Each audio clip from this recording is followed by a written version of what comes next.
Bismillahirrahmanirrahim. Assalamualaikum warahmatullahi wabarakatuh.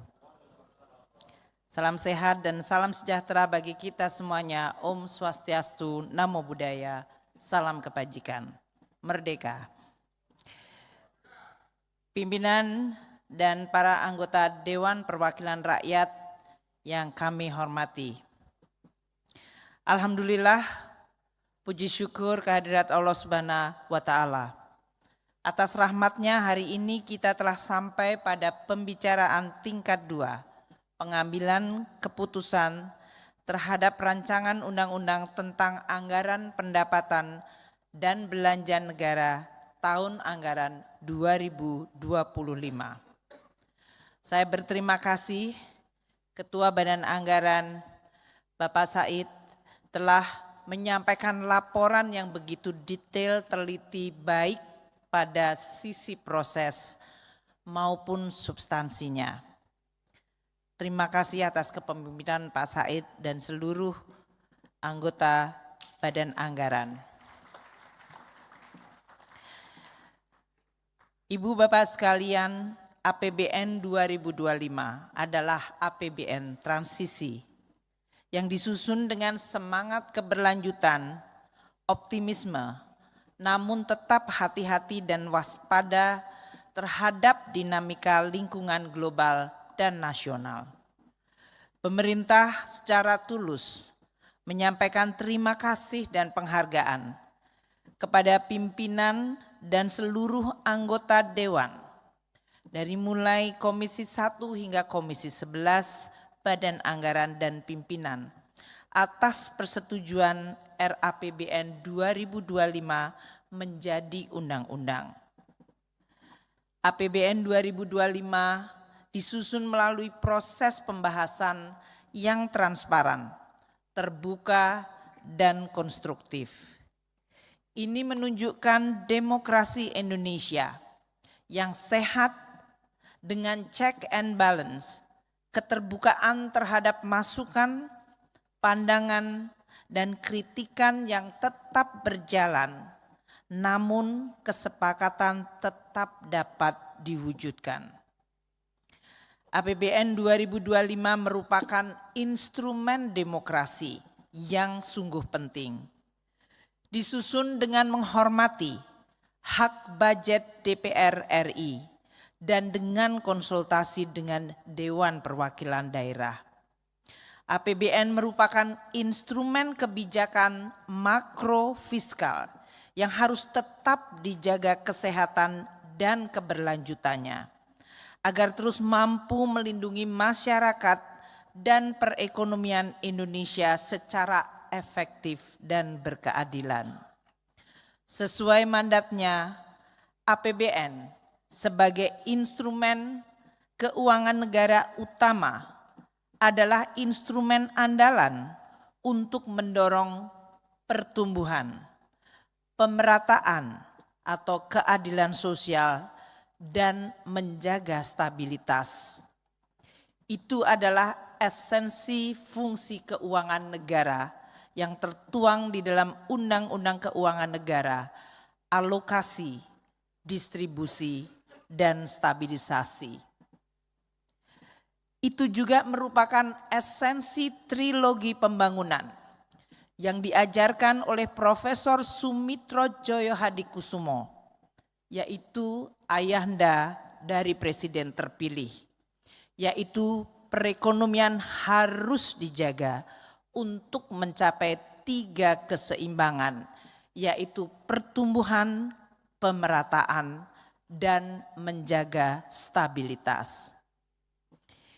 Ibu, Bapak, pimpinan, dan anggota Dewan yang kami hormati, Indonesia telah mampu mengatasi berbagai gejolak global dalam 1 dekade terakhir, seperti pandemi COVID-19, ketegangan geopolitik, dan bahkan berujung pada perang di berbagai belahan dunia yang telah menimbulkan disrupsi rantai pasok global, gejolak harga komoditas yang menghasilkan inflasi dan suku bunga global yang melonjak tinggi. Dunia juga terancam bencana akibat perubahan iklim yang menimbulkan ancaman dan konsekuensi besar bagi manusia dan kemanusiaan, serta beban terhadap keuangan negara. Dalam situasi yang penuh tantangan dan begitu dinamis serta kompleks, Indonesia tetap mampu menjaga dan mempertahankan pertumbuhan ekonomi, alhamdulillah, terjaga di sekitar 5% sejak akhir tahun 2021 dengan inflasi yang terkendali rendah. Konsolidasi fiskal dicapai dengan defisit APBN yang turun secara cepat pasca COVID-19 dan kembali di bawah 3% dari PDB hanya dalam waktu 2 tahun. Ini adalah sebuah capaian yang sungguh sangat baik dibanding banyak negara dan merupakan prestasi yang sungguh tidak mudah. Saya sebagai bendahara negara ingin menyampaikan terima kasih kepada DPR RI, pimpinan Badan Anggaran dan seluruh komisi yang selama periode sangat tidak mudah selalu menjadi partner yang bisa diandalkan dalam mengelola negara, ekonomi, dan keuangan negara. Tingkat kemiskinan kembali menurun menjadi 9,03 pada Maret 2024, bahkan kemiskinan ekstrim pada tingkat 0,83% mendekati 0% pada akhir 2024. Koefisien Gini juga mengalami penurunan di tingkat 0,79 pada Maret 2024. Angka ini adalah angka terendah dalam 1 dekade terakhir. Pimpinan dan anggota Dewan yang kami hormati, di dalam rancangan APBN 2025, kita tetap waspada terhadap berbagai risiko seperti tensi global, geopolitik, dan bahkan terjadinya perang. Perlambatan ekonomi Tiongkok yang merupakan mitra dagang terbesar Indonesia dan kelesuan perekonomian Eropa serta dinamika dan arah kebijakan ekonomi politik di Amerika Serikat pasca pemilu. Tajamnya fragmentasi global diwujudkan dalam bentuk perang dagang dan perang investasi yang makin mengancam dan melemahkan ekonomi dunia. Bank sentral negara-negara maju telah mulai menurunkan tingkat suku bunga dari situasi higher for longer.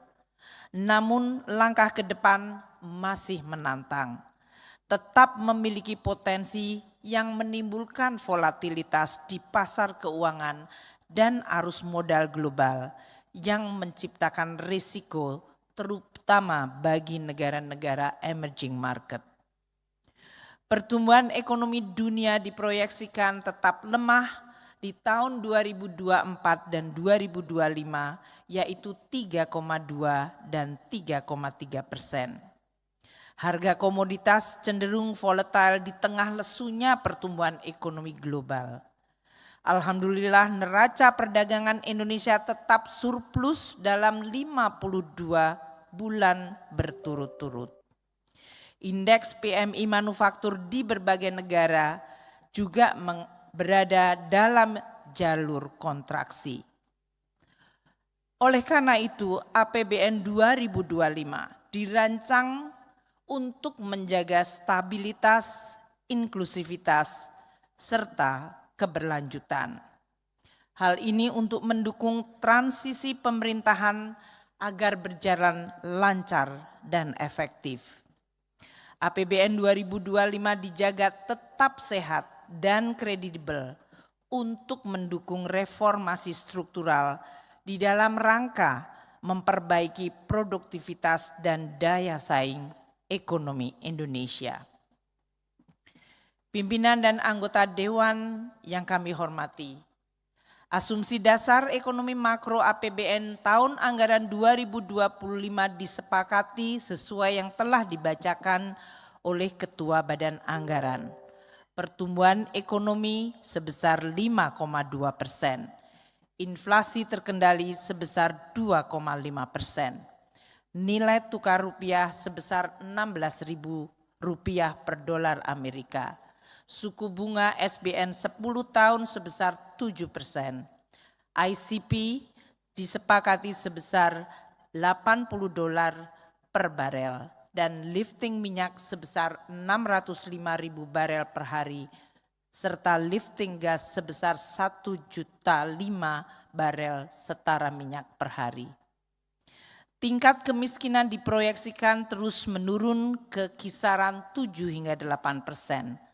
Tingkat kemiskinan ekstrim dijaga pada tingkat 0%. Tingkat pengangguran terbuka diproyeksikan turun pada kisaran 4,5 hingga 5%. Dan tingkat ketimpangan atau Gini rasio turun ke kisaran 0,379 hingga 0,382. Penguatan well-being dan sekaligus program prioritas Presiden terpilih didukung oleh APBN 2025 antara lain program makan bergizi gratis, pembangunan sekolah unggulan, renovasi dan perbaikan sekolah-sekolah, pemeriksaan kesehatan gratis yang diharapkan akan mampu meningkatkan kualitas sumber daya manusia dan meningkatkan indeks modal manusia agar mencapai 0,56. Program prioritas ketahanan pangan seperti program pemberdayaan petani dan nelayan diharapkan dapat memperbaiki indikator nilai tukar petani dan nilai tukar nelayan masing-masing sebesar 115 hingga 120 dan 105 hingga 108 pada tahun 2025. Pimpinan dan anggota Dewan yang kami hormati, pendapatan negara diperkirakan mencapai 3.005,1 triliun. Ini adalah untuk pertama kali pendapatan negara mencapai dan menembus di atas 3.000 triliun rupiah. Penerimaan perpajakan diproyeksikan sebesar 2.490,9 triliun rupiah. Penerimaan negara bukan pajak sebesar 513,6 triliun rupiah. Target penerimaan perpajakan 2025 ditopang oleh reformasi perpajakan, perluasan basis pajak, peningkatan kepatuhan wajib pajak, dan dimulainya sistem core tax dan sistem perpajakan yang kompatibel dengan perubahan struktur ekonomi Indonesia dan arah kebijakan perpajakan global. PNBP dicapai dengan reformasi pengelolaan sumber daya alam, optimalisasi dividen BUMN, peningkatan inovasi dan kualitas layanan. Tata kelola PNBP ditingkatkan dengan pemanfaatan teknologi digital dan informasi.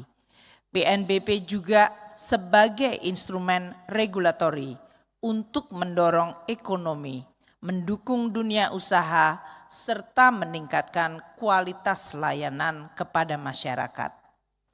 Belanja kementerian lembaga tahun 2025 mencapai 1.160,1 triliun rupiah.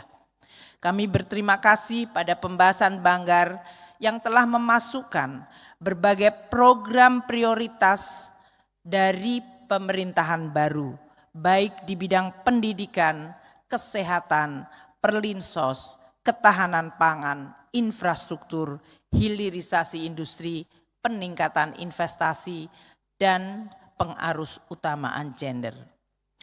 Transfer ke daerah sebesar 919,9 triliun rupiah ditujukan untuk mendukung akselerasi pertumbuhan ekonomi daerah melalui sinergi dan harmonisasi belanja pusat dan belanja daerah, pengembangan sumber ekonomi baru di daerah, dan peningkatan investasi serta keterlibatan dalam global supply chain. Transfer ke daerah didorong untuk memperkuat keuangan daerah dengan peningkatan kualitas belanja produktif, penguatan sinergi pembiayaan inovatif, dan penguatan local taxing power, serta mempercepat konvergensi antar daerah. Total belanja negara tahun 2025 akan mencapai 3.621,3 triliun rupiah, termasuk sebesar 1.541,4 triliun rupiah belanja non-KL pada belanja pemerintah pusat.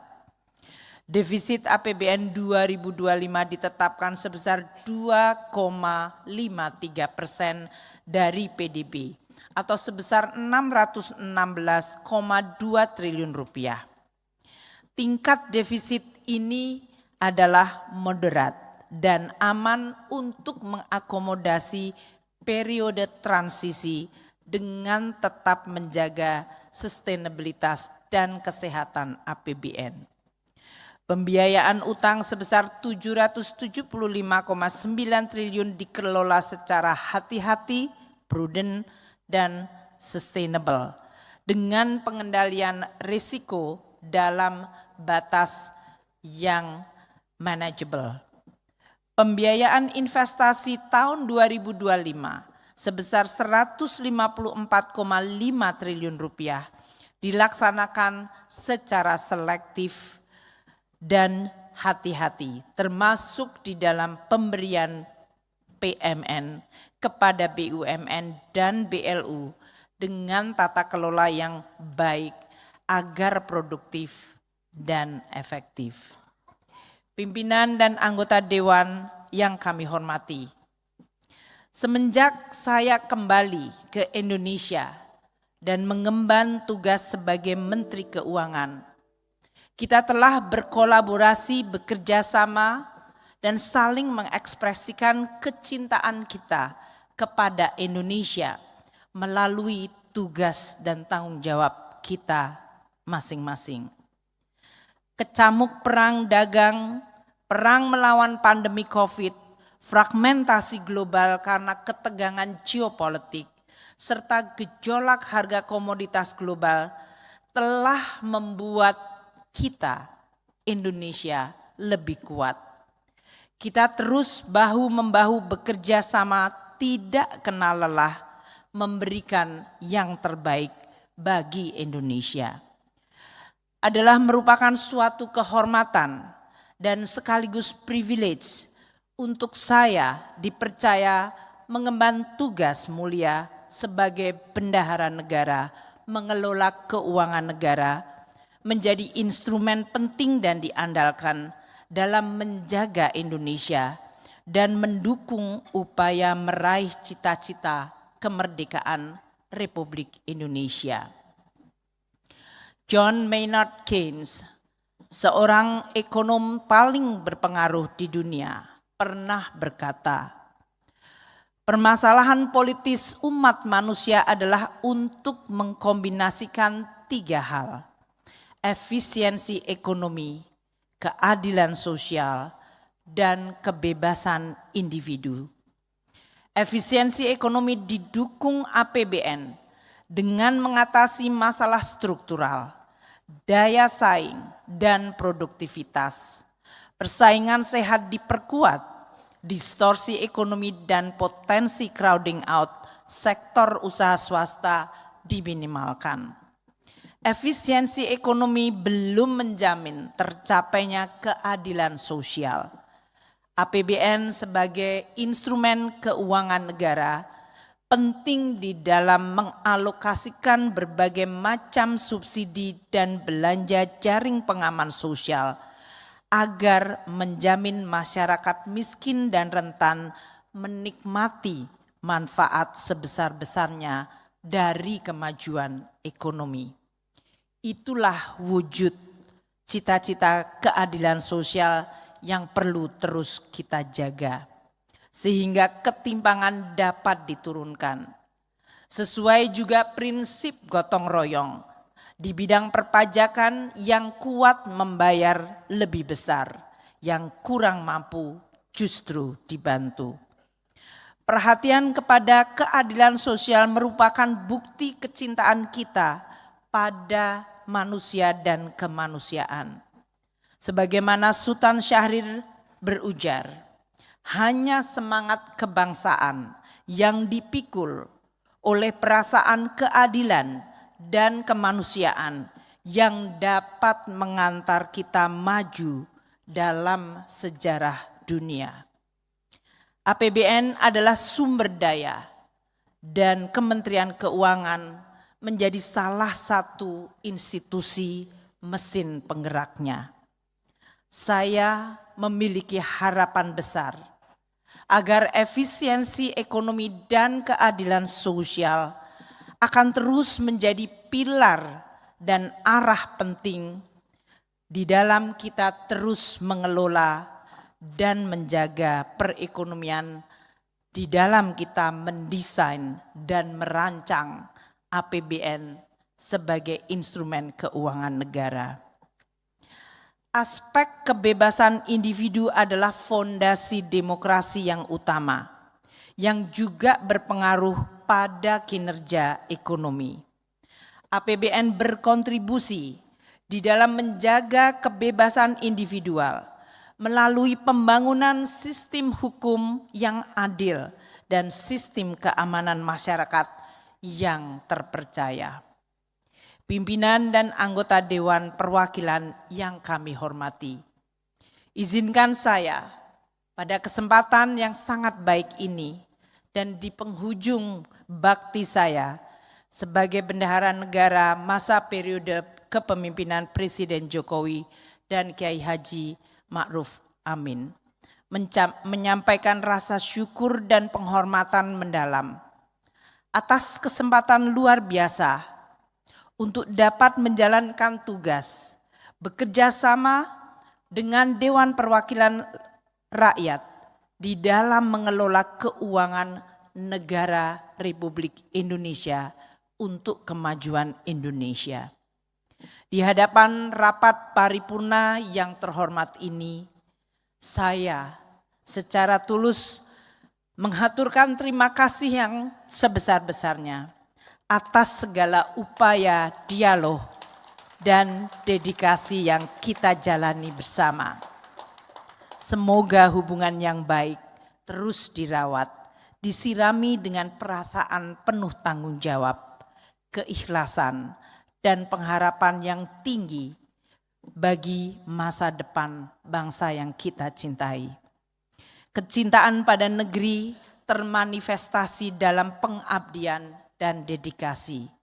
Kepedulian pada rakyat harus bermuara pada kebijakan yang memberi manfaat. Demokrasi sebagai corak bernegara dari rakyat, oleh rakyat, untuk rakyat, tidak semata-mata berarti absennya corak birokrasi yang bertangan besi, melainkan keterjaminan kebutuhan ekonomi serta ruang mandiri bagi setiap warga negara di seluruh penjuru negeri.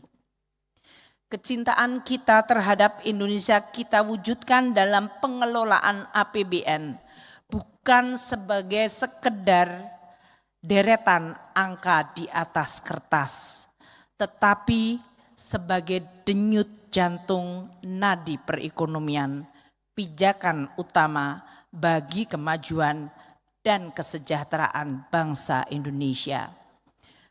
Di hadapan kita terbentang masa depan yang penuh peluang dan harapan. Indonesia adalah negeri yang kaya akan semangat dan daya juang. Setiap napas perjuangan selalu tersimpan utuh doa yang dipanjatkan dalam setiap malamnya. Masa depan kita tidak hanya ditentukan oleh besarnya anggaran, namun seberapa bijak kita mengelolanya. Kita adalah penjaga yang harus terus menjaga keamanahan kita. Dalam setiap keputusan fiskal, kita tanamkan benih-benih doa dan harapan. Saya ingin menyampaikan permohonan maaf yang tulus dari lubuk hati saya yang terdalam. Atas nama saya pribadi dan seluruh jajaran Kementerian Keuangan maupun pemerintah, atas segala interaksi kita, mungkin kita salah tutur, mungkin kita berbeda dalam tindakan, namun tujuan kita adalah sama, menjaga keuangan negara dan menjaga Indonesia. Manusia adalah tempat salah dan lupa. Karenanya mohon dibukakan pintu maaf seluas-luasnya. Akhirul kata, sekali lagi saya ingin menyampaikan terima kasih dan penghargaan yang sebesar-besarnya kepada Dewan Perwakilan Rakyat Republik Indonesia, dari Badan Anggaran dan seluruh komisi. Semoga Allah Subhanahu wa Ta'ala senantiasa memberi petunjuk dan ridho bagi kita di dalam merawat tanah air, menjaga sumber kehidupan bagi bangsa Indonesia. Wallahul muwaffiq illa aqwamit thoriq, billahi taufik wal hidayah. Wassalamualaikum warahmatullahi wabarakatuh. Salam Om Santi Santi Santi Om. Namo Buddhaya. Salam kebajikan. Merdeka.